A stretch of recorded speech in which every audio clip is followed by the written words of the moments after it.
mouvement Ejida qui organise la mobilisation d'aujourd'hui ici devant le Parlement européen.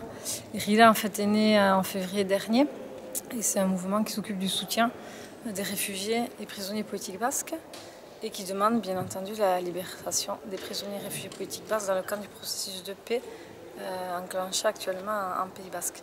Il faut souligner qu'il y a un an, à peu près un mois après, qu'il y a eu une conférence internationale à Saint-Sébastien, la conférence d'Ayété, où plusieurs personnalités internationales se sont prononcées en faveur du processus de paix, ont interpellé les États français et espagnols envers la paix et aussi les acteurs politiques et sociaux du Pays basque.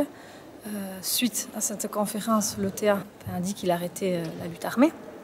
Donc une réponse assez rapide au lendemain de cette conférence. Et depuis, quand même, il faut souligner que c'est quand même assez blocus des États français et espagnols.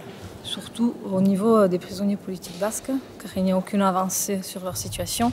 Si on va se centrer sur la thématique qui est la prison à vie,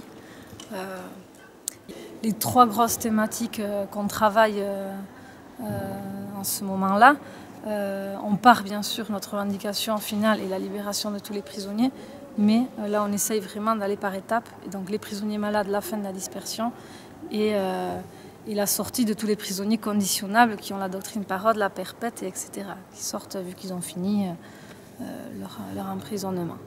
Il y a 69 prisonniers politiques qui ont en moyenne, on va dire, 30 ans de prison, voire plus. Donc en Espagne, il y en a 66 qui ont la doctrine dite parotte. Côté français, on peut dire on a 3 cas qui ont la condamnation à perpétuité. Donc c'est Diaka Chejnal, Frédéric Aramburu et Yonke Paparo. Ils avaient 18 ans de sûreté, donc ils peuvent faire leur demande de conditionnel maintenant. Donc Yonke Paparo, il en a déjà fait 3. Et les 3 ont été refusés. Donc on voit clairement que l'État français n'a pas décidé de libérer ces prisonniers politiques. Ça fait quand même 23 ans qu'ils sont en prison, je tiens à le souligner. On va revendiquer aussi aujourd'hui la fin de la dispersion politique des prisonniers politiques basques. Il y a 600 prisonniers, 140 dans l'État français, les autres dans l'État espagnol. Il y en a 5 à travers le monde. Donc on peut calculer en moyenne entre 700 et 1000 km toutes les semaines pour aller voir un prisonnier. Donc la famille par train, en voiture, etc. va voir le prisonnier tous les week-ends. Il y a beaucoup d'accidents. Jusqu'à aujourd'hui, il y a eu 16 morts sur les routes de la dispersion. Et encore, je crois que cette année, on est au 7e accident de la route sur ces routes-là. Ce qu'on veut aussi revendiquer aujourd'hui, c'est la libération des prisonniers malades. Il y a 14 prisonniers gravement malades dans les cellules espagnoles, précisément, dont un qui a été libéré avant-hier, Youshou Ribechevarria. C'est quand même 2 mois de lutte qu'il a dû faire pour être libéré. C'est un homme qui est en phase terminale d'un cancer des reins. Donc la seule chose qu'il demandait, c'était de sortir et de finir ses jours auprès de sa famille. L'État espagnol a bloqué tout ce qu'il a pu faire le plus longtemps possible. Youshou a dû faire 2 semaines de grève de la faim pour revendiquer sa libération. Les gens à l'extérieur ont fait beaucoup de mobilisations, des grèves de la faim. Tous les prisonniers du collectif, enfin, tous les prisonniers qui sont incarcérés en France et en Espagne se sont mis en grève de la faim. Ça a été quand même un gros mouvement en août. Et donc il y a 2 jours, les juges espagnols ont décidé donc de le libérer. Donc on a rencontré des parlementaires européens.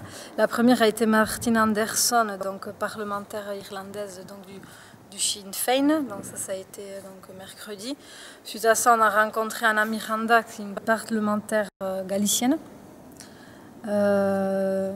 Tatjana Zdanoka, une parlementaire lettonienne qui est aussi dans European Free Alliance. Et nous avons aussi rencontré Catherine Grace, parlementaire française des Verts, donc hier aussi. Donc tous ces rendez-vous sont plutôt même très bien passés. Les gens sont plutôt à l'écoute et on espère que nos relations vont continuer et que plus d'eurodéputés vont bien vouloir se réunir avec nous. Donc là après on va commencer donc l'action devant le Parlement européen. L'action consiste à déposer devant le Parlement 69 chaises, qui est les 69 prisonniers qui devraient être déjà dehors, du moins juridiquement. Voilà. Merci.